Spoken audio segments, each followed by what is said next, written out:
Circle.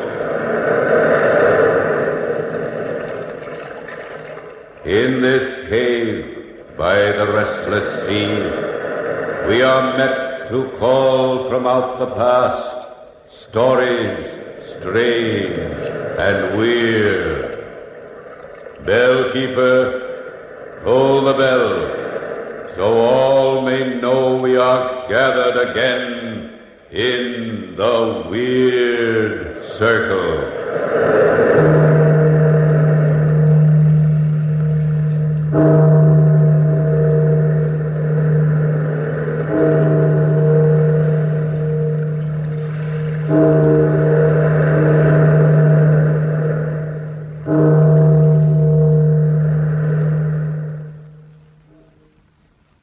Phantoms of a world gone by, speak again the immortal tale, narrative of Arthur Gordon Pym.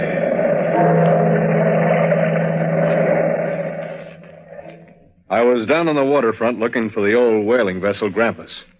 Captain Bernard was in charge, and though I hadn't seen the old captain in more than 10 years, I still felt he was a pretty good friend of mine. I could remember him telling Dad and myself some pretty wild tales. I drank it all in, main rig, compass, and anchor. Maybe I never would have seen the old captain and his son Weston if I hadn't been visiting some friends in Boston. I was reading the shipping news one morning, and there it was. Benjamin Bernard, experienced whalers wanted to man vessel Grampus, sailing July 13th, 1 a.m., 1881.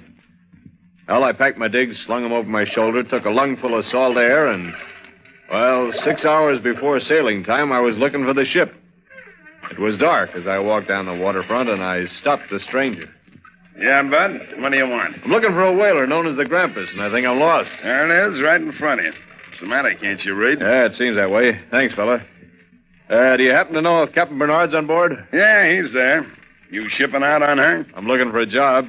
I'm pretty green, but I'm an old friend of his. So... I'm an old friend of his, too.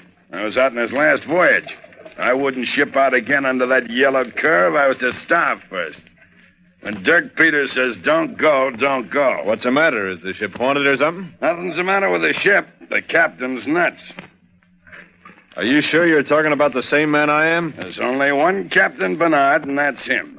He and his son both. Two of a kind. Don't take my word for it. Ask any man that was aboard the Grampus last trip. Ask Sanford Allen, our second mate. Talk to the cook, little Tony Matsale and Sale. Ask him. Captain got playful and cut little Tony's arm off. Look, I'll take you aboard. I've been trying to collect my scratch ever since we landed 2 weeks ago, and I get word tonight it's ready. Watch out for the loose boards on the gangplank. Yeah, I see what you mean. I'm right behind you. I don't think this ship's sailing tonight, Mr. Peters. Look at that sky. Little squall don't bother Bernard. Human life's cheap. Climb over the gunwale. It's fastest. All right. It's a dirty-looking ship. Captain Bernard! Captain Bernard! I guess he's in the cabin aft. Follow me. That doesn't sound like a little squall, does it, Mr. Peters? Yeah? Oh, incidentally, my name's Gordon Pym. Everybody's got a name. Life is like that, I guess. Now we get down the passageway here. Captain Bernard, All right, men. Take Mr. Peters and his friend and put them in irons. What's this? You dirty swine! You double-crosser! Down the gap, Peters. Take them down to the hold until we sail. Then we'll see what you have to say, Mr. Peters. We're being shanghaied, Mr. Pym. Shanghaied!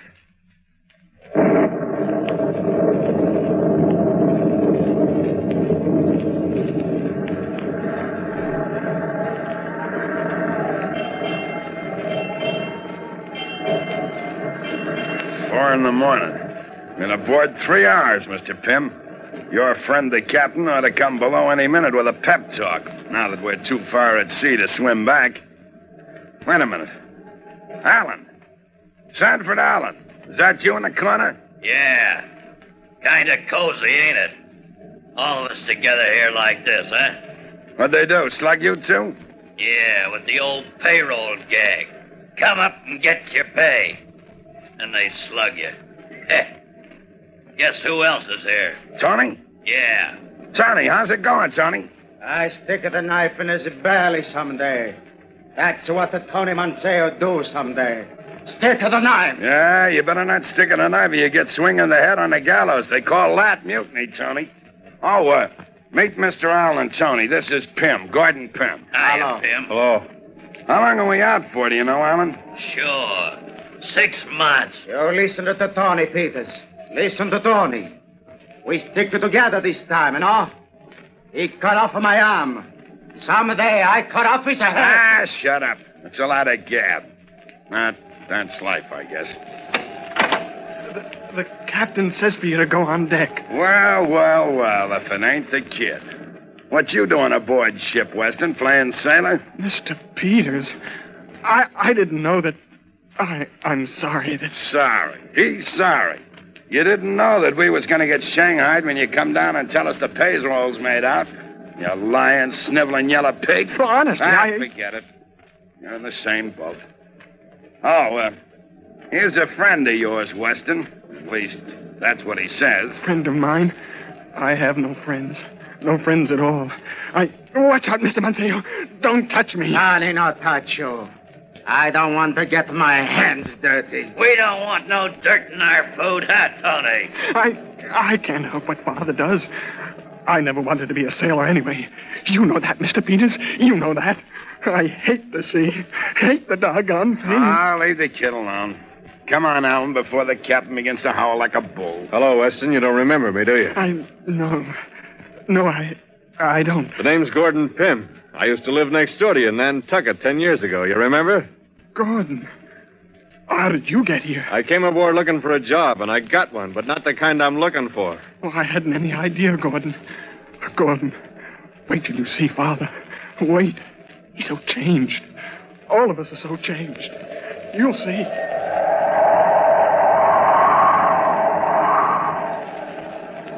We walked slowly up to the deck, and we lined up. 2 lines, 10 men. 10 of the toughest, dirtiest-looking men I've ever seen.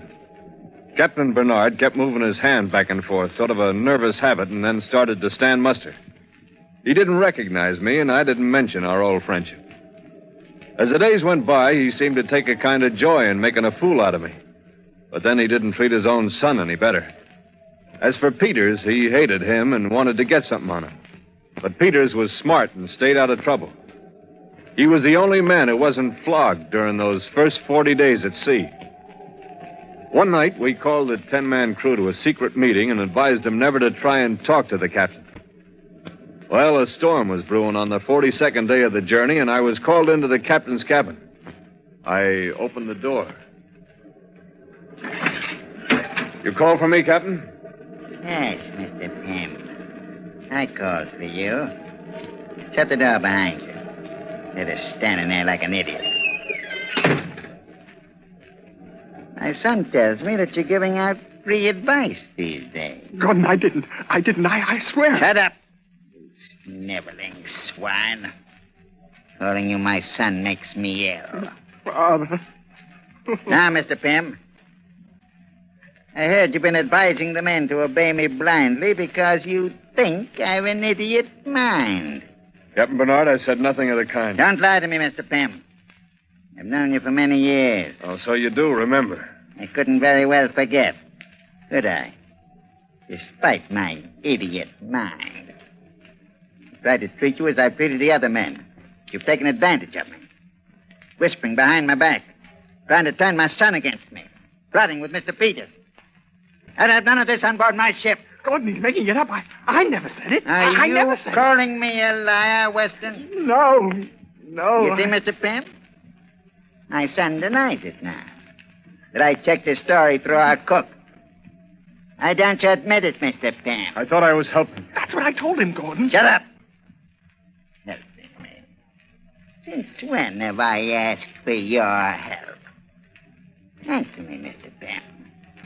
Answer me. Well, you didn't, sir, but... But what? What did Mr. Peters say to you about my idiot mind? He said nothing at all, sir. Nothing, is it? No, sir. Tell me the truth. It is the truth, Captain Bernard. Liar! I'll cut your lying tongue out with my own hands. What did Peter say? Nothing, sir. Nothing. Leave him alone, Father. He's telling the truth. Don't hurt him. He's my friend. My only friend. The only one I ever had. I'll leave him alone. Since you love this friend, my son, I'll allow him the pleasure of trying to make a man out of you. Mr. Pym, you'll take this sniveling son of mine and tie him securely to the mainmast. No, Father. 48 hours. No. Then, when he's securely tied, you will report to deck for 40 lashings until I get the truth about Peters out of you. Yeah, but it's suicide for a man to be tied to the mainmast in this weather, If Captain. anything happens to him, Mr. Gordon, you'll pay for it with your life. So be sure he's tied securely.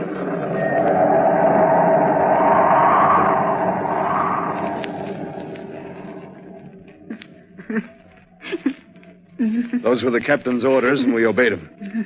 The wind was screaming through the sails like an insane witch on a broomstick, but Weston and I climbed to the cross trees of the mainmast.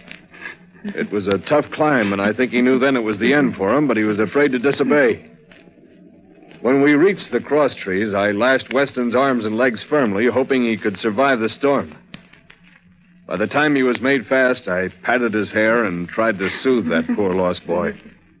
The last I remember of him was his tear-streaked face and the look in his eye. I waved goodbye to him and climbed slowly and carefully below to report for 40 lashings. Captain Bernard, Mr. Pym reporting, sir. Take off your shirt. Yes, sir. Place your hands behind the whipping post and hang on securely, Mr. Pym. And think carefully. Try to remember the words Mr. Peters said about my idiot mind. Yes, sir. The mainmast, Captain Bernard. It's the mainmast. I'm going for the mainmast! He's cracking! Weston, My son. You fool. If he wants overboard, save him. What's overboard? My son. That's your son, Captain Bernard, and you killed him. You dare say that to me? You murderer. Yes, I warned you of this, but you wouldn't listen. I'll say it. I'll say you're insane. Peters! Throw this man in irons! Are you talking to me, Captain Throw Bernard? this man in! Take your hand! Help me, Peters. This man isn't going to captain the ship any longer. It's only Mr. Pym! You realize that? You want to swing on the gallows now, Mr. Peters? I can't hear you, Captain Bernard. Ain't that a shame? I just can't hear you at all.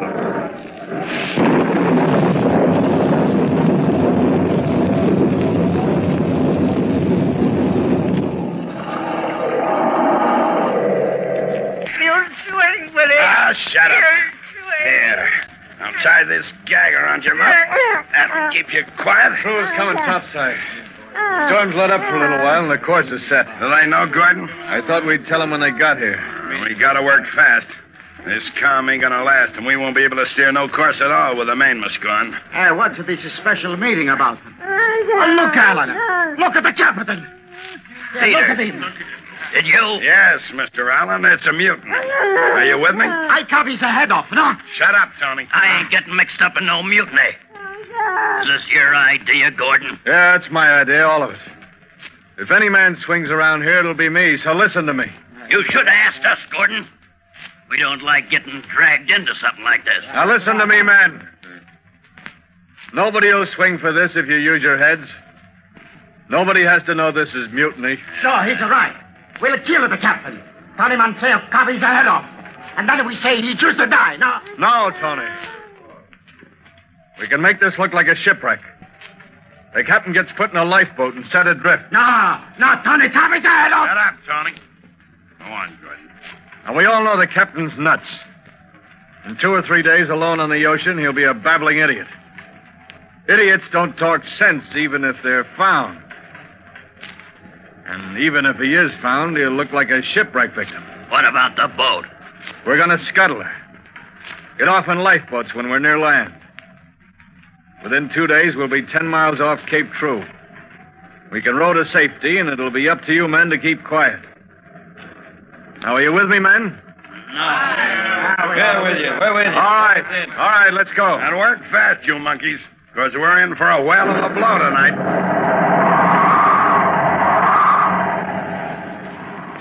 I was so smart.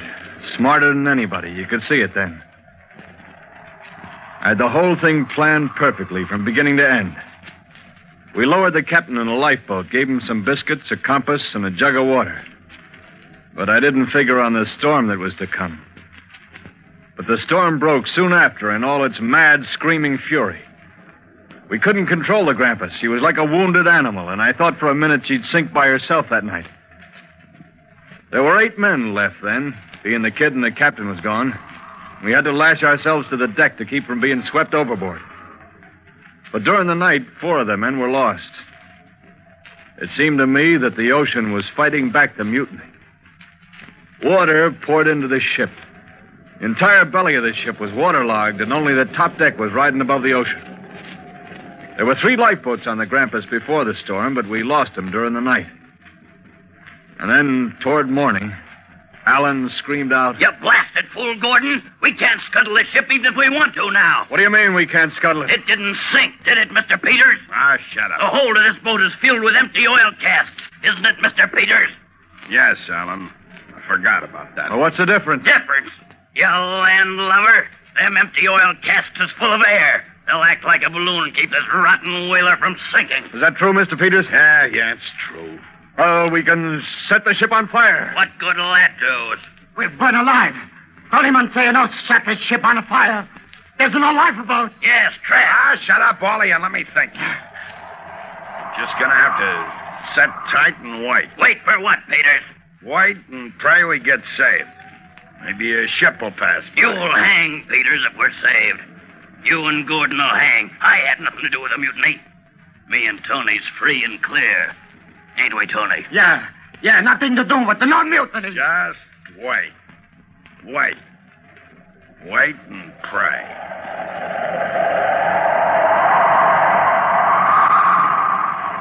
We did wait and pray. Waited for 13 horrible days without food or water. 13 days. And then one morning, Alan began to complain as usual. So thirsty. So thirsty. How many of us are left, Gordon? It's not light yet, Peters. I don't know. How do you feel, Gordon? I'm not sure. Take it easy, kid. The sun will come up shortly. Alan. Yeah. Where's little Tony? Tony. He isn't around. Listen to me, both of you. There's just 3 of us left. None of us can last very long floating around on a derelict ship. None of us.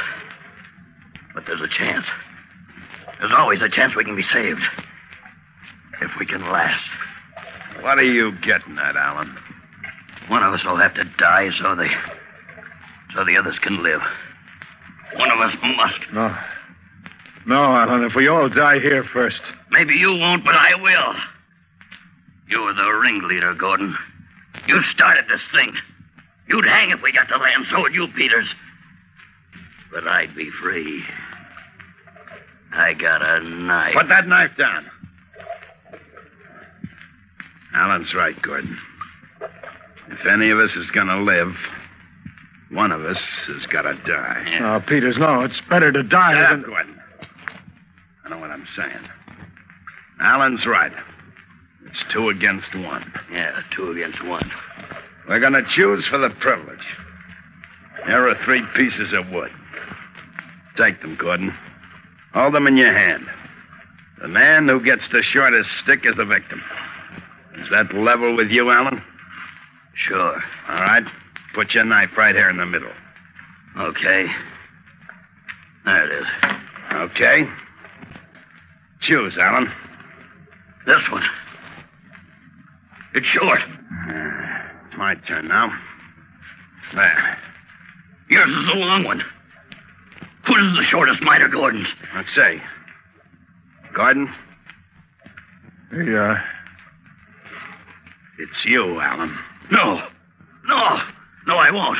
I'm the one that should live. I'm innocent. Give me that knife. Let go of it, Alan. Oh! You double crook. Take that, Peters, and that. Now I get the knife. And no, Peters, you. Oh.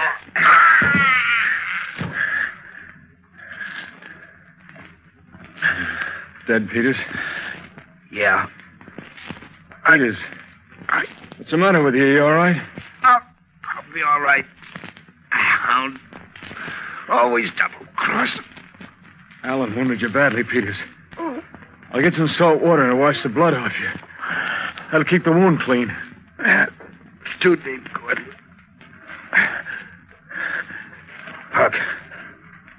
Look ahead. Look, good. I see the outline of land ahead. Land! It's just a mirage, Peters. You think it's land? No. Look straight ahead. You're right. Land. Land ahead. We'll be saved, Peters. Peters. Peters!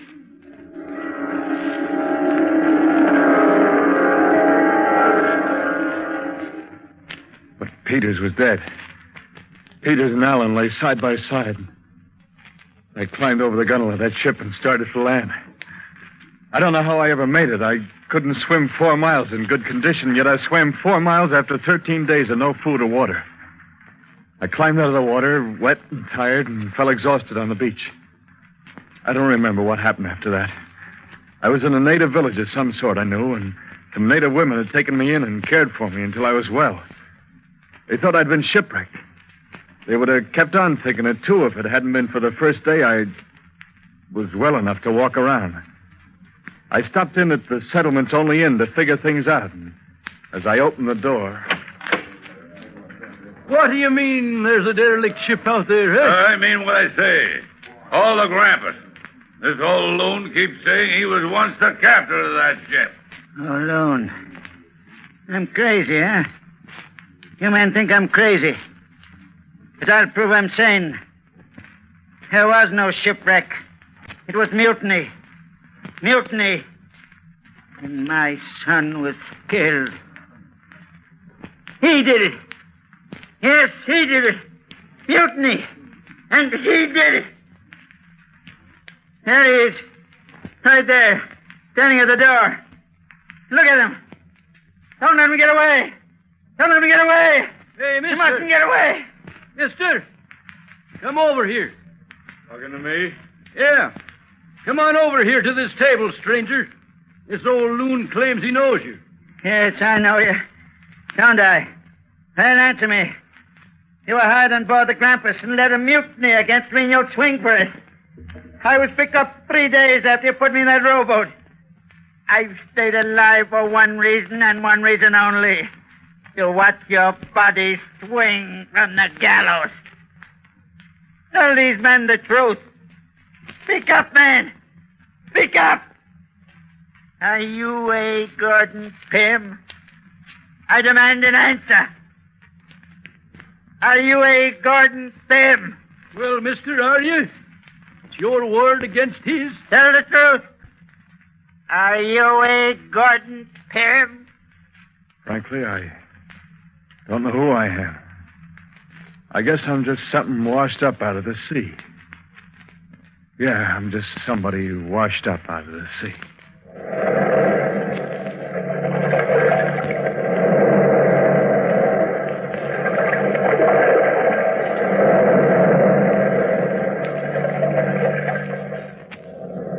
From the time-worn pages of the past, we have heard narrative of Arthur Gordon Pym.